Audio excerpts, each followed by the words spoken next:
Bismillahirrahmanirrahim.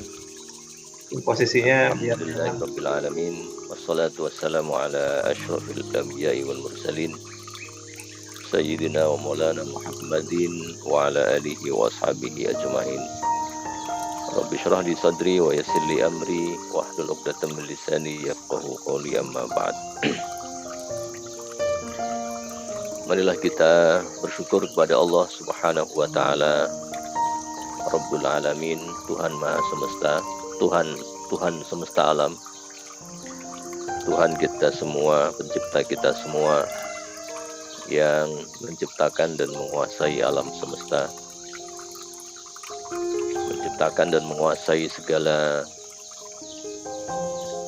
sesuatu yang ada antara langit dan bumi. Zat yang paling berhak dan pantas untuk disembah. Mudah-mudahan melalui kajian tasawuf yang sudah masuk ke episode 7 ini, mudah-mudahan kita semuanya senantiasa diberikan hidayah oleh Allah Subhanahu wa taala. Dan hidayah yang terbaik adalah hidayah iman dan Islam. Mudah-mudahan dengan iman dan Islam kita dapat meraih kebahagiaan di dunia maupun di akhirat. Dan khusus di dunia melalui sentuhan-sentuhan ajaran agama kita, dan juga melalui wejangan-wejangan yang telah diberikan oleh para ulama-ulama kita. Mudah-mudahan senantiasa kita diberikan kelembutan hati dan kerendahan diri, sehingga kita dapat menegaskan diri kita sebagai hamba Allah Subhanahu wa taala. Patut kita renungkan bahwa di dunia yang semakin maju, yang semakin gemerlap, semakin banyak orang kaya, semakin banyak orang penting, semakin banyak orang yang berpenampilan menarik karena fasilitas untuk memperbaiki penampilan berupa teknologi kecantikan semakin banyak. Di tengah kemajuan seperti ini, kita menemukan banyak orang yang mulai kehilangan sifat kehambaannya, mulai lupa bahwa mereka adalah hamba. Dalam tanda kutip, banyak orang yang merasa dirinya Tuhan. Kaya sedikit lalu merasa tinggi, punya jabatan sedikit juga merasa penting, sehingga lupa akan jati dirinya. Kalau kita kembali kepada tasawuf, kembali kepada Islam dan tasawuf mengingatkan kita agar ma'rifatun nafsi, mengenal diri, mengenal Allah. Dan salah satu identitas kita yang harus kita kenali adalah bahwa kita ini adalah hamba Allah. Sementara Tuhan Allah adalah Rabb kita, pencipta kita, satu-satunya zat yang paling layak untuk kita sembah. Jadi sangat penting sekali dalam kehidupan kita sehari-hari demi keselamatan kita di dunia dan di akhirat, kita harus kembali kepada jati diri kita sebagai hamba Allah. Dan tugas yang paling utama sebagai hamba adalah mengakui kehambaan kita dengan cara beribadah kepada Allah Subhanahu wa taala. Nah, mengakui kehambaan atau menegaskan kehambaan itu memiliki 4 pilar menurut Ibnu Qayyim Al-Jauziyah dalam kitab Madarij As-Salikin ini. 4 pilar itu kalau disederhanakan menjadi 2, yaitu qaulun wa amalun, ucapan dan tindakan. Ucapan dan tindakan. Ucapan ada 2, Qaulun ada dua, yaitu qaulul lisan, ucapan lisan, dan qaulul qalb, ucapan hati. Sementara tindakan juga ada dua, amalul qalb wal jawarih, tindakan hati dan tindakan badan, tindakan raga. Sehingga ada 4. Qaulul lisan pertama, qaulul qalb yang kedua, amalul qalb yang ketiga, dan amalul jawarih yang keempat. Yang pertama adalah qaulul qalb, ucapan hati. Ucapan hati ini adalah istilah lain dari tauhid, istilah lain dari kalimatus syahadah, la ilaha illallah Muhammadur Rasulullah. Kalimat la ilaha illallah patut sekali lagi kita renungkan maknanya. Pada pertemuan yang pertama saya sudah menyinggung ini, tapi saking pentingnya konsep ini, maka patut sekali lagi kita renungkan.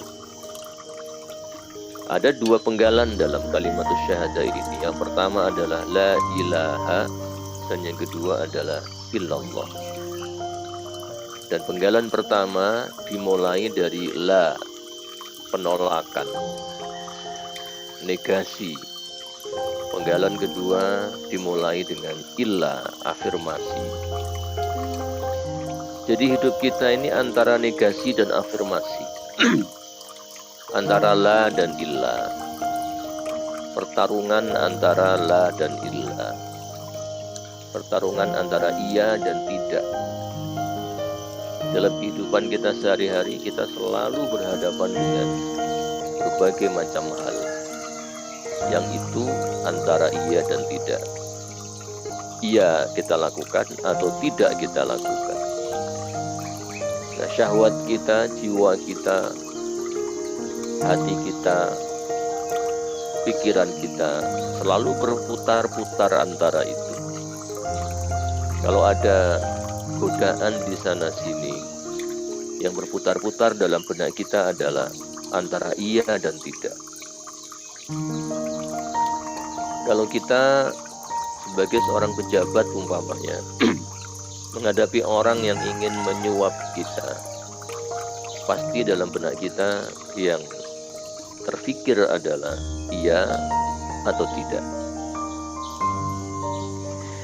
Dan belajar dari filosofi kalimatus syahadah, orang yang paling selamat dalam hidupnya adalah orang yang pandai mengatakan tidak, la, baru kemudian illah. Melihat banyaknya godaan hidup di dunia ini, setiap hari kita berhadapan dengan godaan dalam hidup. Karena itu orang yang paling selamat, paling bahagia hidupnya adalah orang yang pandai mengatakan la. Belajarlah untuk berkata tidak. Tidak untuk maksiat. Berkata tidak kepada korupsi. Berkata tidak kepada hal-hal yang mengganggu konsentrasi dan fokus kita kepada Allah Subhanahu wa ta'ala. Jadi menurut saya ucapan hati yang paling fundamental itu adalah la. Ucapan hati yang paling fundamental, yang paling bertenaga itu adalah la, tidak. Tidak. Terutama la ilaha, tiada Tuhan. Kalau kita maknai segala sesuatu yang memiliki daya untuk menggoda kita, kalau kita maknai itu sebagai Tuhan, maka mau tidak mau dalam hidup ini kita harus menolaknya dengan mengatakan la ilaha. segala hal yang memiliki daya, segala hal yang memiliki kekuatan untuk mengalihkan konsentrasi kita, mengalihkan pikiran kita, mengalihkan hati kita dari Allah Subhanahu wa Ta'ala, itu harus kita tolak. Jika kita sudah mampu mengatakan tidak, barulah kita belajar untuk ilah. Rasanya afirmasi itu lebih ringan daripada negasi. Menerima itu lebih mudah daripada menolak. Setelah kita menolak segala hal yang kita anggap mengganggu hati dan kebersihan jiwa kita, setelah kita melalui fase la ilaha, maka dalam kondisi itu hati kita, jiwa kita akan lebih siap untuk menerima kehadiran Allah Subhanahu wa Ta'ala, sehingga illallah datang kemudian. Karena dalam keadaan la ilaha, ketika jiwa kita sudah kosong dari segala macam yang mengganggu kita, maka Allah akan dengan mudah kita terima. Allah akan dengan mudah masuk dalam relung-relung hati kita, menjadi bagian daripada zikir dan wirid kita setiap hari, setiap saat, dan setiap langkah kehidupan kita. Jadi qaulul qalb itu adalah ucapan hati yang berupa i'tiqad, percaya kepada Allah Subhanahu wa Ta'ala dan tidak percaya kepada hal-hal selain Allah Subhanahu wa Ta'ala. Yang kedua adalah qaulul lisan, ucapan lisan. Saya kira kita semuanya sudah paham bahwa agama kita ini agama yang menekankan pada keseimbangan, agama keseimbangan. Bukan hanya agama hati, tapi juga agama lisan. Bukan hanya untuk diyakini di dalam hati, tapi juga untuk dikatakan. Karena itu disinilah pentingnya lisan, pentingnya mengatakan. Mengatakan itu penting, ya. Tidak hanya disimpan dalam hati, tapi mengatakan. Karena itu konsep mengatakan ini sangat asasi dalam Islam, ya. Dan dalam konteks yang lebih luas, Islam itu kan agama lisan. Agama yang untuk dikatakan, bukan untuk disimpan. Islam itu agama yang untuk dikatakan, untuk dikabarkan, untuk disampaikan, untuk diomongkan, diomongkan.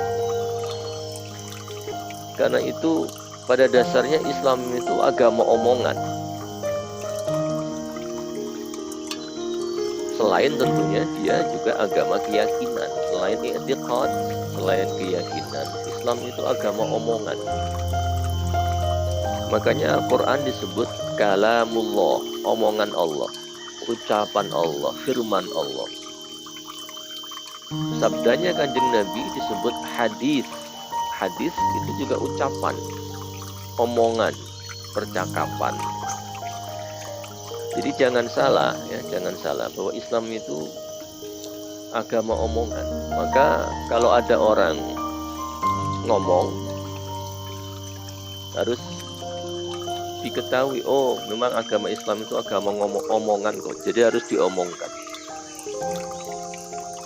Maka keliru orang yang mengatakan ketika menanggapi orang yang dalam tanda kutip banyak ngomong, lalu dikatakan Anda ini ngomong tok saja, amaliyahnya kurang. Itu tidak pantas, ya, tidak pantas. Nah, saya mengatakan begini karena saya punya pengalaman. Saya punya pengalaman dengan banyak orang. Sering saya berjumpa dengan orang yang ketika kita ajak diskusi, dia menjawabnya hanya begitu. Bapak ini, Ustadz ini hanya pinter ngomong doang, amaliyahnya kurang, hanya pinter ngomong. Saya bilang, Pak, Quran itu, Islam itu agama omongan kok. Ya harus diomongkan, harus diomongkan, harus dikatakan, harus disampaikan.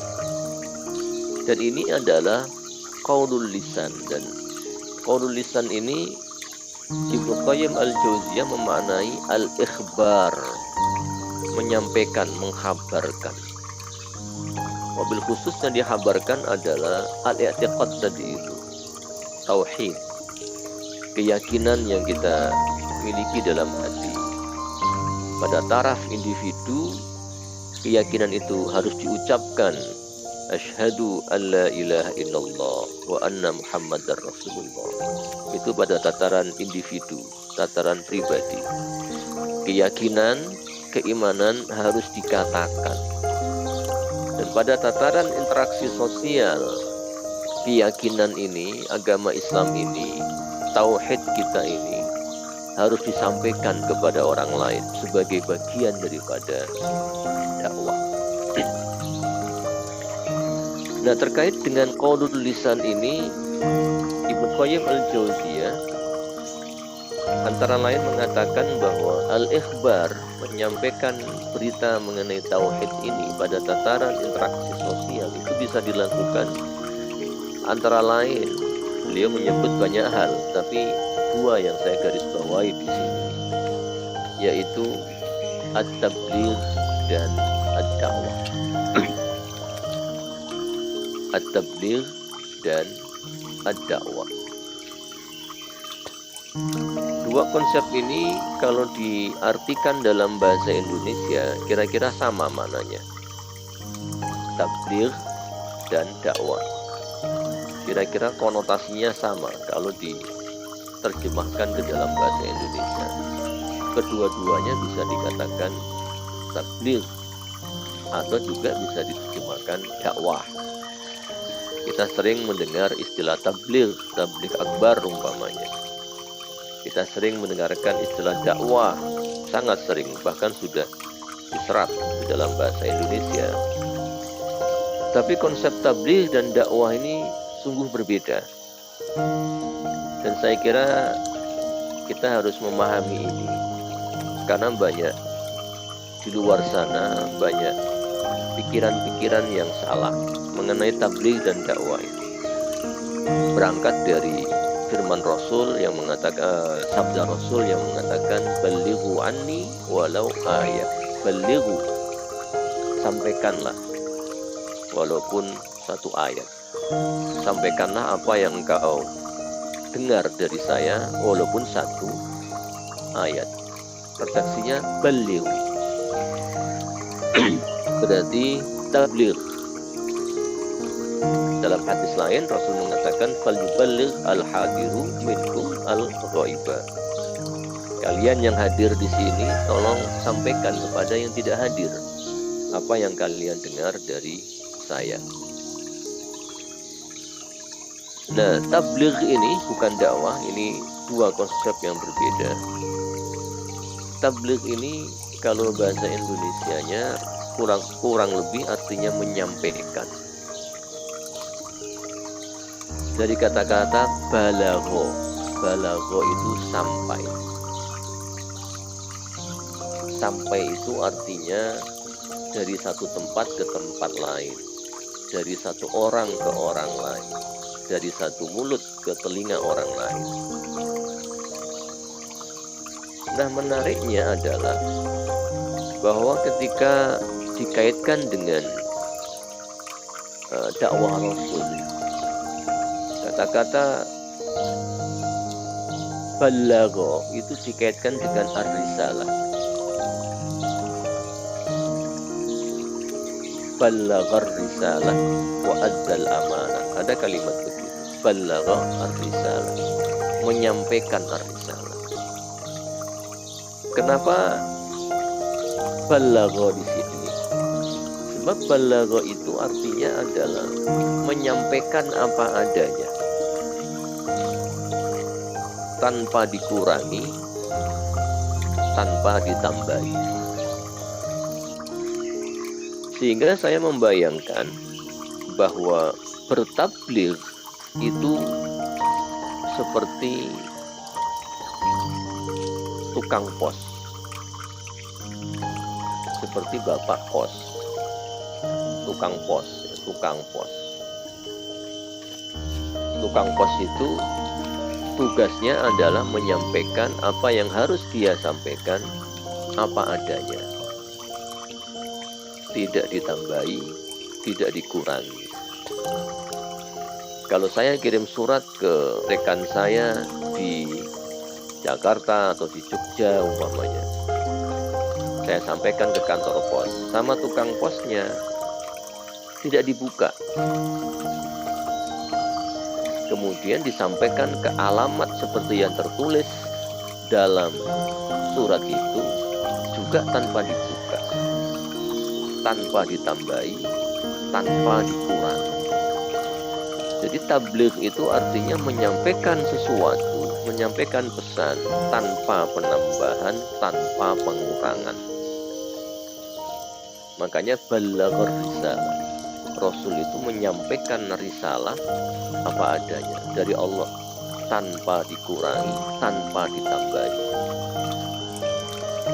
Maka dan ini adalah tugas setiap muslim.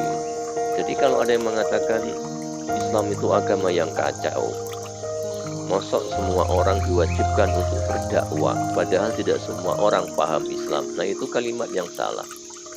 Karena yang diwajibkan itu bukan berdakwah, melainkan tabligh, menyampaikan sesuatu yang kita ketahui apa adanya, tanpa ditambahi, tanpa dikurangi. Dan saya yakin setiap muslim tahu bahwa khamr itu haram umpama. Khamr haram, minuman keras itu haram. Semua orang tahu. Nah, itulah yang disampaikan. Sampaikan saja. Jangan ditambahi, jangan dikurangi. Kalau ketemu orang di jalan mabuk-mabuk, sampaikan. Mas, Dik, Kang, Mbak, mabuk itu haram. Sudah, begitu. Itulah tabligh. Itulah tabligh. Dan itu semua muslim bisa. Apa susahnya? Karena tabligh itu tidak butuh apa-apa. Tidak ada proses pemahaman, tidak ada proses interpretasi.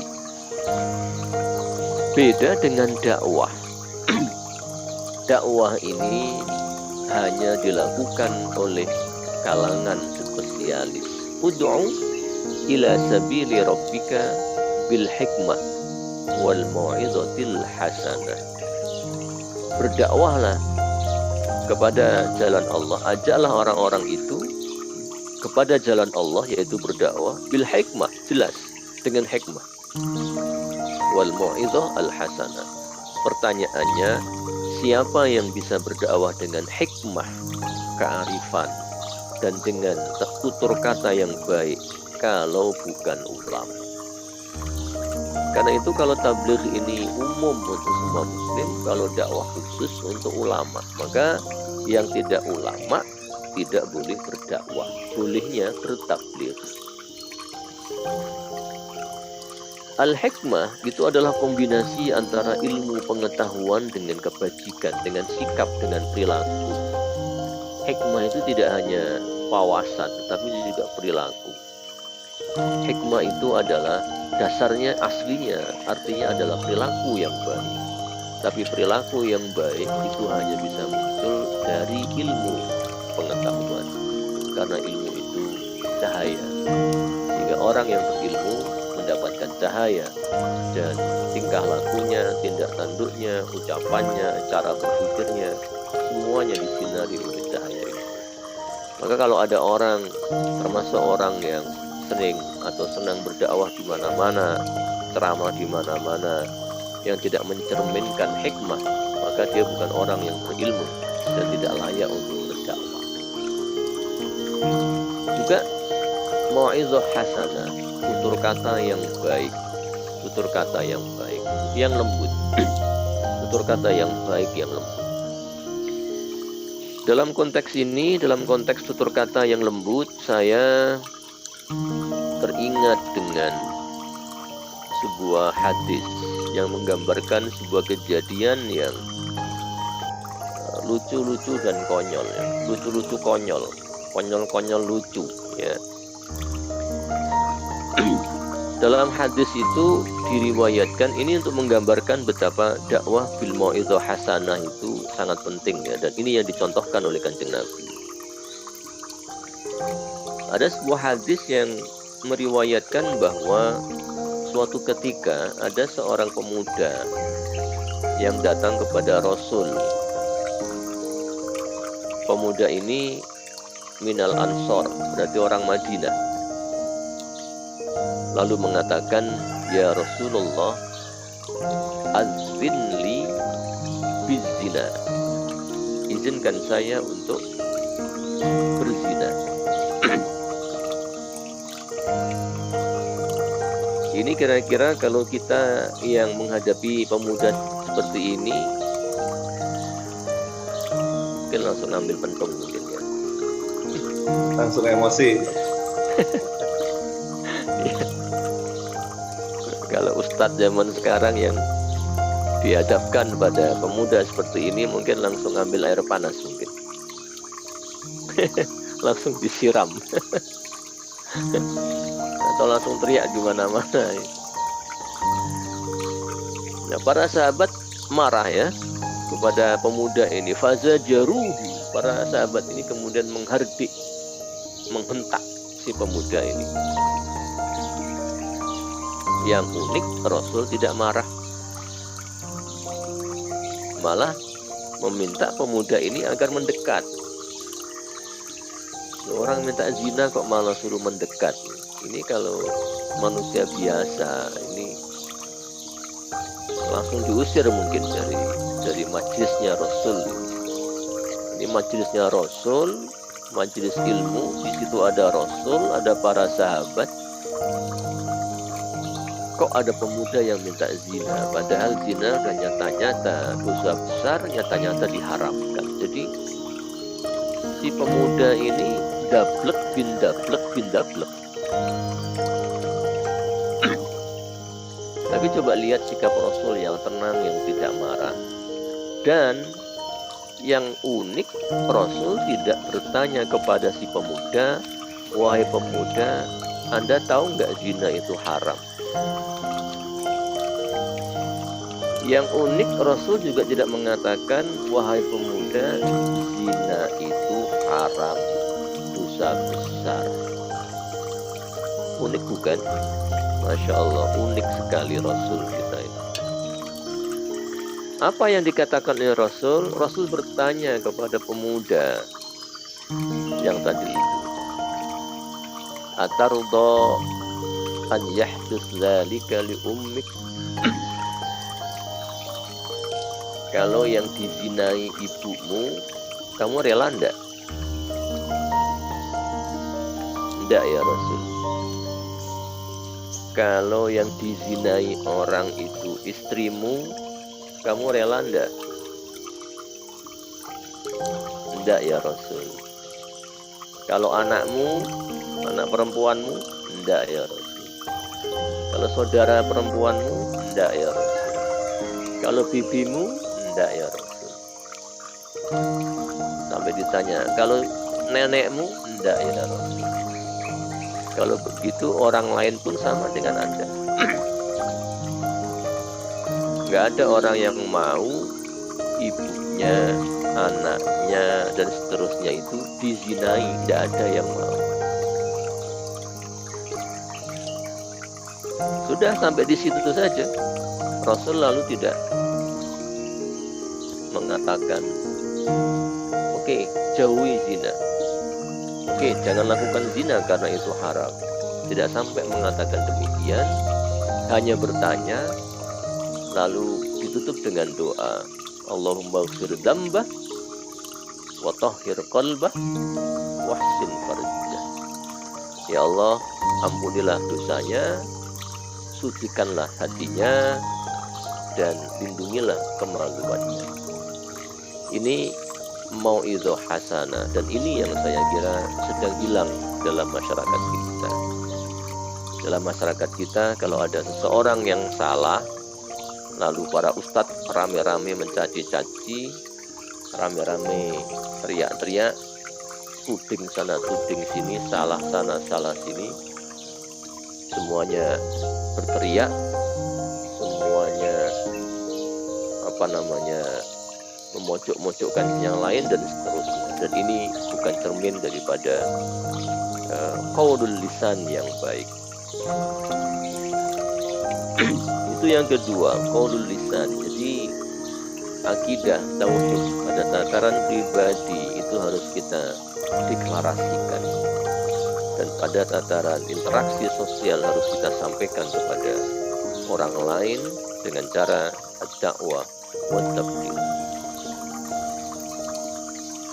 Yang ketiga adalah amalul qalb, tindakan hati. Nah, yang dimaksud tindakan hati ini adalah hal-hal yang secara umum dalam tasawuf itu disebut sebagai maqamat. Dan maqamat itu ada yang mengatakan 7, ada yang mengatakan 10, ada yang mengatakan 100. Tapi di sini Ibnu Qayyim menyebut 11. Ada 11 amalul qalb, tindakan hati atau maqamat. Saya sebut beberapanya seperti al-mahabbah, cinta kepada Allah, tawakal kepada Allah, inabah, kembali, khauf dan roja, takut dan berharap kepada Allah, keseimbangan antara takut dan roja, ikhlas, sabar, ridho, mualat itu menjadikan Allah sebagai wali, al-khudu, at-tumanina. Di sini Ibnu Qayyim menyebut 11. Cuma tidak hanya 11, karena setelah itu Ibnu Qayyim mengatakan wa ghairu dzalik, dan lain-lain saya tidak tahu apa saja ini. Tapi kalau kita merujuk kepada beberapa sufi, ini ada yang mengatakan sampai 100 maqamat. Yang umum itu 7, tujuh maqamat, 7 derajat tindakan hati. Nah, yang paling pertama yang disebut oleh Ibnu Qayyim adalah al-mahabbah, cinta. Saya tidak tahu apakah ada alasan mengapa mahabbah disebut pertama kali. Apakah ini berarti mahabbah adalah makom yang paling penting dalam tasawuf menurut Ibnu Qayyim? Bisa jadi demikian. Cuma kalau itu persoalannya, mengapa kemudian ridho disebut tidak di akhir? Biasanya para sufi menyebut mahabbah di awal, ridho di akhir. Karena ridho itu adalah makom yang paling tinggi. Sementara mahabbah pondasi dari segala makom. Nah, ridho ditaruh di tengah-tengah, bukan paling atas, sehingga bisa jadi mahabbah disebut pertama bukan karena menurut Ibnu Qayyim mahabbah ini adalah fondasi dari semua makom. Tapi bagi saya bahwa mahabbah, cinta disebut pertama kali, ini tandanya atau ini mencerminkan apa yang sedang difikirkan oleh Ibnu Qayyim. Berarti dalam benak Ibnu Qayyim ketika bicara makom, yang terlintas pertama kali itu ya mahabbah itu.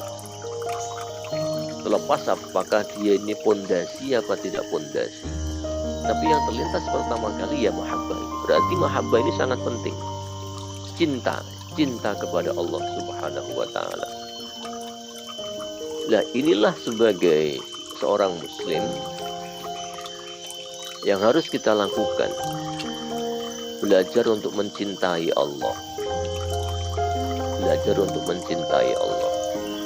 Para guru kita, para kiai kadang-kadang mengajarkan begini. Konsep mencintai Allah itu kan abstrak, susah, terlalu tinggi, dan bisa jadi terlalu susah. Sehingga kalau mau mencintai Allah, ya cintai saja Rasulnya, karena Rasul ini adalah orang yang dicintai Allah, Habibullah. Sehingga kalau mencintai Rasul berarti otomatis mencintai Allah. Makanya Imam Ghazali mengatakan muhibbul mahbubi mahbubun. Itu dalam Ihya, Muhibbul mahbubi mahbubun. Muhibbu, orang yang mencintai. Al-mahbubi, seseorang yang dicintai, yaitu Kanjeng Nabi. Mahbubun adalah orang yang dicintai. Maksudnya kalau kita mencintai Kanjeng Nabi, maka otomatis kita dicintai oleh Allah Subhanahu wa taala. Lalu ada yang mengatakan sama, mencintai Rasul juga susah. Rasul juga jauh kan, sudah meninggal 1400 tahun yang lalu. Baiklah, kalau memang susah mencintai Rasul, cobalah mencintai ulama. Dan ulama ini warasatul anbiya. Kalau masih susah mencintai ulama, cintailah orang-orang yang mencintai ulama. Demikian seterusnya. Kalau tidak bisa mencintai orang yang mencintai ulama, itu yang susah. Padahal itu yang paling gampang, paling rendah.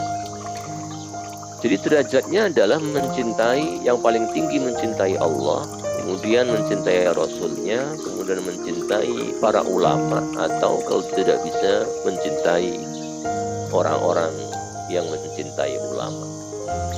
Disinilah pentingnya konsep jamaah, konsep berkumpul dengan orang-orang soleh, agar kita bisa muncul. Jadi sederhananya mencintai Allah itu berangkat dari pergaulan sebetulnya. Dengan siapa kita bergaul? Kalau kita bergaul, berkumpulnya dengan orang-orang soleh, dengan ulama, atau dengan orang-orang yang mencintai ulama, maka rasa cinta kepada orang-orang yang mencintai ulama, kepada para ulama, kemudian kepada Rasul, kemudian kepada Allah, rasa cinta itu akan muncul. Nah, saya kadang-kadang berangan-angan begini, cuma ini angan-angan saya. Saya tidak tahu saya ini benar apa salah, tapi kalau benar saya kira tidak fatal. Kalau salah tidak fatal. Al-mahabbah itu berasal dari kata yang sama dengan habbah. Mahabbah itu cinta. Kalau habbah itu biji. Saya kadang-kadang berangan-angan bahwa kedua kata ini berasal dari kata yang sama, sehingga memiliki sifat yang sama. Mahabbah, cinta, dengan habbah, biji. Jadi cinta itu seperti biji. Yang pertama, biji itu kecil. Nah, proses cinta, proses tumbuhnya cinta, kemudian berkembang, itu awalnya dari kecil, dari dia kecil. Jadi tidak ada cinta itu, apapun namanya, apapun kita menyebutnya, itu tidak ada yang ujuk-ujuk gede, tidak ada. Cinta kita kepada apapun maupun cinta kita kepada siapapun, itu tidak ada yang tidak ada angin, tidak ada hujan, tiba-tiba langsung bau besar. Cinta kepada istri itu mulai dari yang kecil, berkembang, cinta itu kemudian menjadi besar. Jadi cinta itu seperti biji, bermula dari kecil, dia munculnya, tumbuhnya itu kecil. Kita mencintainya itu biasa awal-awal, tapi seiring dengan berjalannya waktu, cinta itu semakin kuat, semakin besar. Dan saya kira cinta kita kepada Allah pun demikian. Awalnya kecil, tidak apa-apa.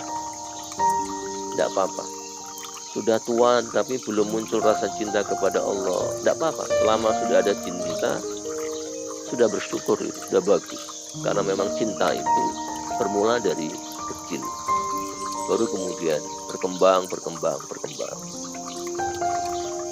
Dan yang kedua, seperti biji juga, cinta itu harus dirawat.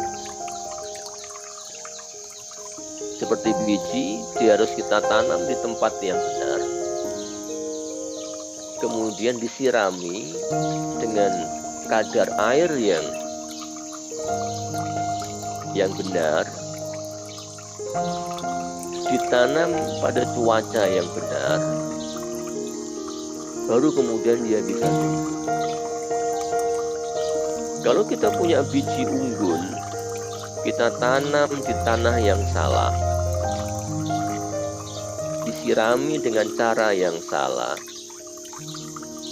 ditanam pada musim yang salah, maka biji ini tidak akan tumbuh. Cinta pun demikian. Cinta kita kepada Allah, cinta kita kepada Rasul. Kalau kita sudah punya benih-benih cinta itu, tapi kok ditanamkan di lingkungan yang salah, atau di lingkungan yang benar tapi menyiraminya salah, maka rasa cinta itu lama-kelamaan akan hilang. Jadi seseorang yang tidak memiliki rasa cinta kepada Allah, kepada Rasul, itu bukan karena tidak punya biji, bukan karena tidak punya bibit-bibit cinta, melainkan karena nanamnya yang salah. Dia tidak ditanam di tempat yang benar, tidak ditanam pada musim yang benar, tidak ditanam, tidak dirawat dengan benar, sehingga benih ini mati. Nah, seperti benih juga, seperti bibit juga, seperti biji juga, cinta ini ketika tumbuh menjadi pohon yang besar, maka pohon ini akan melahirkan buah-buahan yang enak dinikmati. Dan ketika dia rindang, maka dia akan menghadirkan kesejukan, enak untuk menjadi peneduh, enak dipandang mata. Seperti kita melihat pohon yang rindang, enak, adem, tentrem, senang. Nah, begitulah orang yang memiliki mahabbah kepada Allah Subhanahu wa Ta'ala dan Rasulnya. Itu tanda-tandanya adalah orang yang dapat memberi manfaat, seperti pohon yang memberikan buahnya kepada banyak orang, seperti pohon yang menghadirkan kerindangan. Orang yang mahabbah kepada Allah, tanda-tandanya adalah orang yang membawa manfaat kepada orang lain dan menghadirkan keteduhan, menghadirkan kelembutan, menghadirkan kerindangan bagi orang-orang di sekitarnya. Dan sebaliknya, kalau ada orang yang tingkah lakunya maupun ucapannya itu justru mengoyak-ngoyak perasaan kita, menyinggung hati kita, mengganggu ketenangan pikiran kita, maka ini bukan tanda-tanda orang yang mahabbah kepada Allah Subhanahu wa Ta'ala. Itu yang ketiga, amalul qalb, tindakan hati. Dan yang terakhir adalah amalul jawarih, tindakan raga. Seperti umpamanya sholat, jihad. Jihad tidak harus berarti perang. Jihad berarti perjuangan. Kita sering salah memaknai jihad. Kita sering memaknai jihad sebagai peperangan, padahal jihad itu adalah perjuangan. Dan perjuangan tidak harus perang. Perjuangan jauh lebih hebat dan berat daripada peperangan. Saya kira demikian, Gus Fatur. Sudah hampir 1 jam kalau tidak salah saya bicara ini. Saya kira cukup. Mudah-mudahan ini manfaat. Sekali lagi saya mohon maaf kalau ada yang salah, dan saya perlu minta maaf karena minggu kemarin kosong dan minggu depan juga kosong. Minggu depannya lagi baru bisa lagi. Minggu depan ini banyak jadwal uji, disertasi, kemudian tesis, jadi itu penuh sampai sore. Kemudian setelah itu ngajar, jadi ya saya juga butuh istirahat. Istirahat ya. Terima kasih. Insya Allah depan kosong lagi, saya izin dari sekarang. Kemudian minggu depannya lagi insya Allah akan kita kembali lagi kepada acara ini. Baik, saya kira begitu, Gus Fatur Rahman. Terima kasih. Wassalamualaikum warahmatullahi wabarakatuh. Waalaikumsalam warahmatullahi wabarakatuh. Terima kasih banyak Profesor atas waktunya. Nah, kesibukan tadi untuk minggu depan izin harus menguji. Ini Prof ada yang menarik tadi. Bagaimana panjenengan membedakan antara konsep dakwah dengan tabligh yang biasanya disamakan. Nah, untuk tabligh sendiri berkaca atau balighu anni walau ayat, ada apanya ketika orang yang tidak memiliki cukup ilmu pengetahuan ternyata ketika menyampaikan ternyata berbahaya juga. Nah, apakah itu perlu ditafsirkan ulang atau bagaimana? Iya, saya kira perlu ada penyadaran, terutama kepada para orang-orang yang disebut sebagai mubalik itu. Ini kelihatannya memang zamannya ya, di mana orang tidak bisa memposisikan diri kapan bertabligh, kapan berdakwah. Tabligh itu skalanya kecil ya, individu. Tapi kalau sudah masif, sudah massal, itu dakwah ya. Dan dakwah itu butuh pengalaman, butuh ilmu pengetahuan, butuh kedewasaan, butuh ketenangan. Sebab orang dakwah juga pasti menghadapi banyak sekali rintangan-rintangan atau bahkan penolakan-penolakan. Dan itu biasa menurut saya. Jangankan kita, Kanjeng Nabi juga menghadapi banyak penolakan. Dan di saat seperti itu, saya kira sikap kedewasaan ya yang paling diutamakan, yang paling menentukan. Kita sangat prihatin bahwa dunia dakwah di negeri kita ini sering diwarnai oleh caci maki, ya, dan itu sangat disayangkan. Dan bagi mereka yang sering mencaci maki, saya kira sudah harus mulai untuk belajar lebih dewasa, lebih menghayati bil hikmah wal mau'izatil hasanah. Saya kira begitu.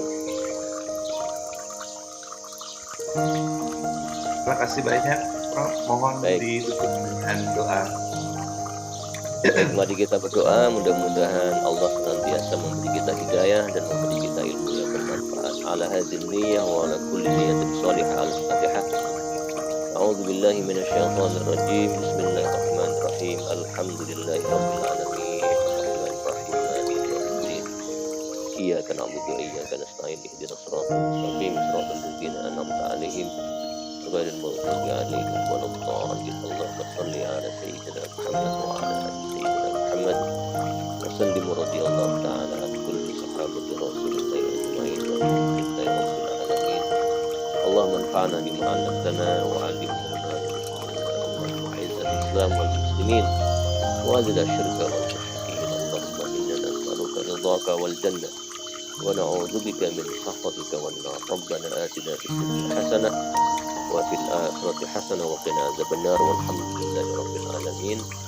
السلام عليكم ورحمة الله وبركاته.